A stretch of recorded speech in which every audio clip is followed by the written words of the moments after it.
नमस्कार। कैसे हैं? आज हम बताएंगे अगियारी। अगियारी होती क्या है और इसको लोग किस प्रकार देना चाहिए और देते किस प्रकार से हैं। सही अगियारी ना देने की वजह से आपके घर के कुल देवता, आपके पूजित देवता या घर के में जो भी देवी देवता इत्यादि पूजे जाते थे वो प्रसन्न नहीं हो रहे, वो आपका कार्य ही नहीं कर रहे। जैसे आपके यहां कोई गेस्ट आए, बढ़िया वीआईपी, उसको जब आप ढंग से भोजन कराते हैं प्रसन्नचित होके, थाली में सलाद है, दही है, पापड़ है, रायता बढ़िया से डिस्प्ले करके देते हैं, साफ सुथरी जगह पर पंखा उंखा एसी में बैठा कर खिलाते हैं और पास खड़े रहते हैं, मुस्कुराते रहते हैं, भैया कुछ और चाहिए क्या, सेवा और करें, तब वो बहुत प्रसन्न हो जाता है।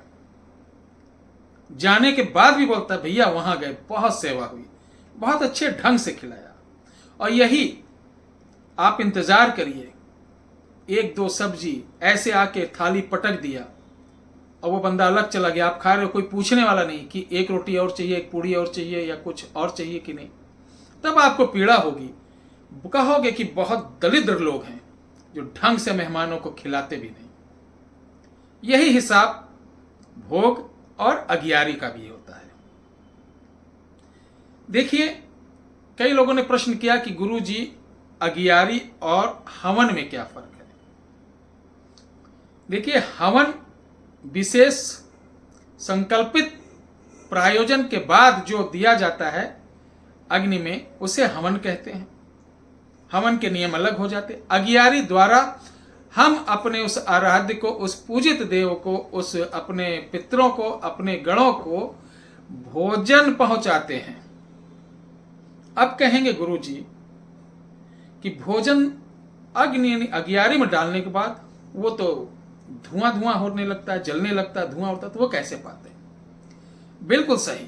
क्या आपको मालूम है, उपदेव, नाग किन्नर, पितृ, कुल देवता अपनी जो आप भोग देते हैं उसके सुगंध मात्र से तृप्त हो जाते हैं। जितने भाव से दिए गया अगियारी रहेगी, जितने प्रसन्न मन से दिया गया अगियारी रहेगी, उतने वो प्रसन्न होंगे, उतने उसके अंदर खुशबू और स्वाद आएगा। बहुत से लोग कहते हैं प्रेत, हा हा हा हा, ऐसे आते हैं। प्रेत का मुंह बहुत छोटा होता है। फिल्मों वाले प्रेत को मत देखो, फिल्मों वाले प्रेत को देखकर तो असल प्रेत भी डर जाते कि मेरी क्या दुर्दशा कर रखी है, मैं इतना खतरनाक तो नहीं हूं, ये कलयुगी मानो आदमियों ने मुझे क्या बना दिया है, कितना भयंकर मेकअप। डर जाते हैं ओरिजिनल प्रेत। जो रियल प्रेत होते हैं वो सिर्फ नाक से बोलते हैं, मुंह खुलता नहीं, इस कारण वो कभी कुछ खा नहीं सकते, ध्यान रखना। वो सिर्फ गंध लेते हैं, स्वाद अंश लेते हैं। पेय को तो हल्का हल्का सिप सिप करके पी सकते हैं, बोल नहीं पाते। इसलिए प्रेत देखो, जब भी बोलेंगे ये नहीं बोलेंगे बोल तू क्या करने आया, मैं तुझे खा जाऊंगा। ये सब तो फिल्मी और नाटकीय प्रेत है। प्रेत हमेशा मिनमिना के बोलेगा, जैसे ओंठ बंद करके कोई बोल रहा हो, नाक से बोल रहा हो, बहुत पतली आवाज, ठीक है, या गुर्राएगा गुर्राएगा, इस तरीके की चीजें हैं। प्रेतों की श्रेणियां होती हैं, ठीक है। तो अगियारी कैसे दी जाती, चलिए हम बताते हैं, ये बहुत जरूरी है। आप कोई पूजा पाठ कर पाए या ना कर पाए, सिर्फ अगियारी देने का नियम जान लें, आधा काम आपके घर के देवी देवता ऐसे कर देंगे बड़े से बड़े संकट को। कुल देवी देवता के लिए आप जानिए कि आपके देवियां हैं, अगर तो शुक्रवार देवता है तो सोमवार को यह नियम बनाइए। सबसे पहले आपके देवता को क्या भोग जाता है, ध्यान रखिए, उनको बनाइए पवित्र होके, किचन को साफ सुथरा करके पवित्रता के साथ वो चीजें बननी चाहिए। नहा धोकर अपने स्थान को जल का छींटा लगा के पोंछा लगाएं।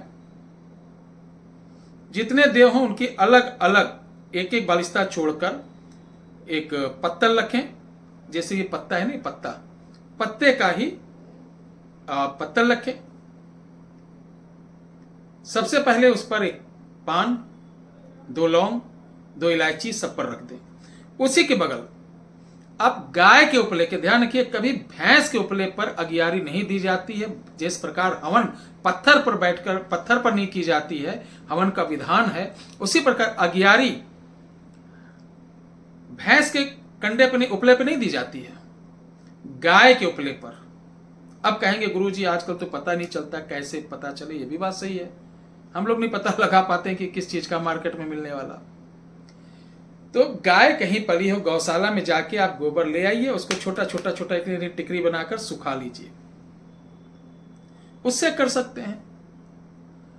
ये गृहस्थ लोग और जो साधु संत के समाज के लोग हैं वो कभी उपले पे नहीं करते हैं, क्योंकि गाय के गोबर को जैसा गिरा वैसे उठा के सुखा लिए, उसे बोलते हैं बिनऊ कंडा, यानी बीना हुआ, सूखा हुआ। ठीक है, अगर उसमें हाथ लगा के अपना डिजाइन करके सुखा के वो बनाए तो नाथ संप्रदाय वाले, साधु संप्रदाय वालों का अगियारी वो मान्य नहीं होगी। अब तो हर जगह चल रहा, बस ऊपर वाला पा रहा कि नहीं पा रहा, सामने वाले तो देख रहे हैं कि महंत जी बाबा जी दे रहे हैं, ये क्रिया चल रही जी। तो मैं बता रहा था कि बिनऊ कंडे से संत लोग देते हैं। अब आपको ग्रस्त लोग अपने हाथ से भी बिनऊ ले लेंगे तो ऑल दी बेस्ट, नहीं पाते हैं तो अपने हाथ से गाय के गोबर का कंडा बनाकर सुखाकर, यानी उपले, कंडा हमारे अवधी भाषा में बोला जाता है, जो गाय के गोबर को सुखा के चूल्हे में जलाया नहीं जाता, चोखा बाटी ये सब यूज करते हैं, तो उसको आप बना लीजिए। अब पत्तल के किनारे किनारे उसी को जलाकर सब सामने रखकर, जैसे 3 देवता आपके यहां तो 3 लाइन बनाए, उसके अगल बगल एक एक ये रखे। कभी भी अगियारी जो जलाते हैं वो मिट्टी का तेल या प्लास्टिक या कागज से नहीं जलाना चाहिए, कपूर से जलाना चाहिए, थोड़ा सा घी डाल देना चाहिए, गौघृत। आग जब बन जाएगी तब उसको कलछुल से या बड़े चमचे से उठा के 3 जगह रखी जाए, 2 जगह रखा जाए, या एक देवता एक जगह रखा जाए। और आपके यहां जैसे हमारे यहां दिया जाता पंचमेवा, तो पंचमेवे को काट कर धुलकर साफ करके उसमें घी मिलाकर अगियारी इन 3 उंगलियों से उठाकर ऐसे सरका के दी जाती है। ठीक है, प्रणाम कर लीजिए।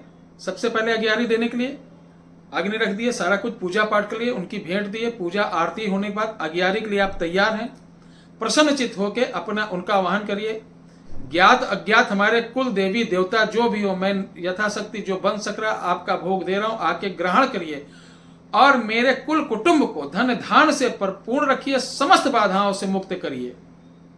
अगर आपको उचित लगता है कि ये बालक आपकी सेवा कर सकता है तो स्वप्न के माध्यम से, अनियंत्र माध्यम से आके मुझे अपनी पूजा का पूरा विधान बताइए, मैं आपकी सेवा के लिए तैयार हूं।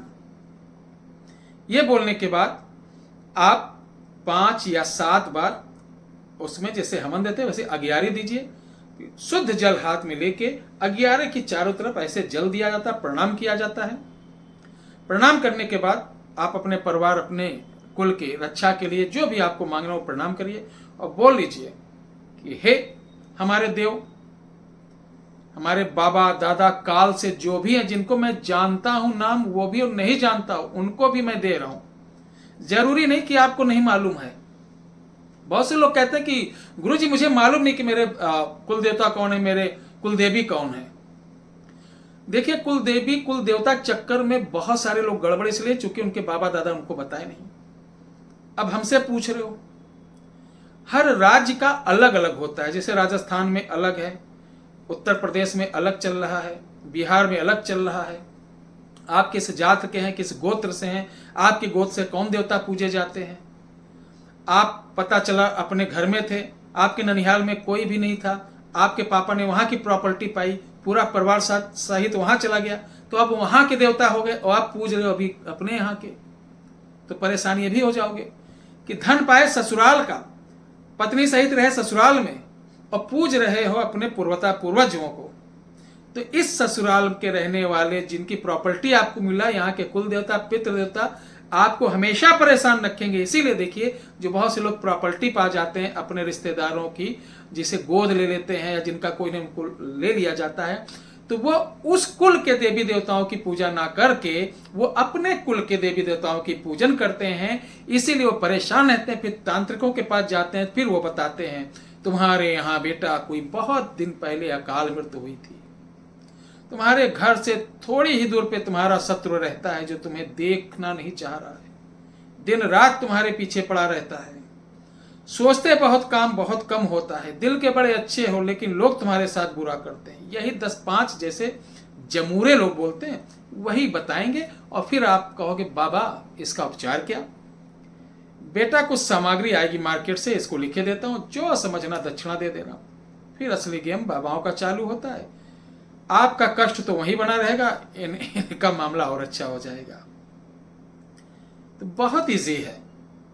सबसे पहले आप देखिए, अगर आपका परिवार कहीं से आया है तो उस कुल के अन्य लोगों से संपर्क करिए, या वहां के जो पंडे होते हैं वो आपके कुल का पूरा सिजरा रखते हैं, लेखा जोखा रखते हैं, वो सर्व बताएंगे कि आप कहाँ के हो क्या हो। फिर भी नहीं पता चल रहा, छोड़ो मैं बताता हूं। गूगल पे जाइएगा, अपना गोत्र देखिए, पहले जाति फिर गोत्र निकालना। गोत्र में भी 5 भेद होते हैं, उनमें से कौन है आप अगर मालूम होगा तो उनका नाम लिख लीजिएगा। फिर सर्च करना कि इस गोत्र के, इस पंच के कौन देवी हैं, बड़े आसानी से आपको पता चल जाएगा। और ये अगियारी वाला बता रहे हैं, ना किसी गोत्र के मालूम ना कुछ।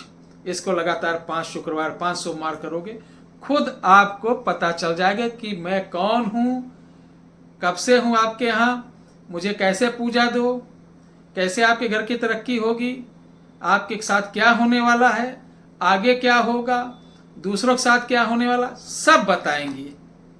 विश्वास तो करो मेरे भैया। लेकिन आप लोग तो पर्चा वाले बाबाओं के चक्कर में पड़ गए हो, सिर्फ पर्चा के ऊपर खुश हो कि पर्चा बन जाए। अगले का प्रश्न ये है, ये अपने बेटे से परेशान है, कर्जा बहुत रहता, स्वास्थ्य खराब है, इस प्रश्न लेके आए हो बेटा, जाओ मार्च में सही होगा। 10 लोग ताली बजा दिए, बोलो सरकार की जय।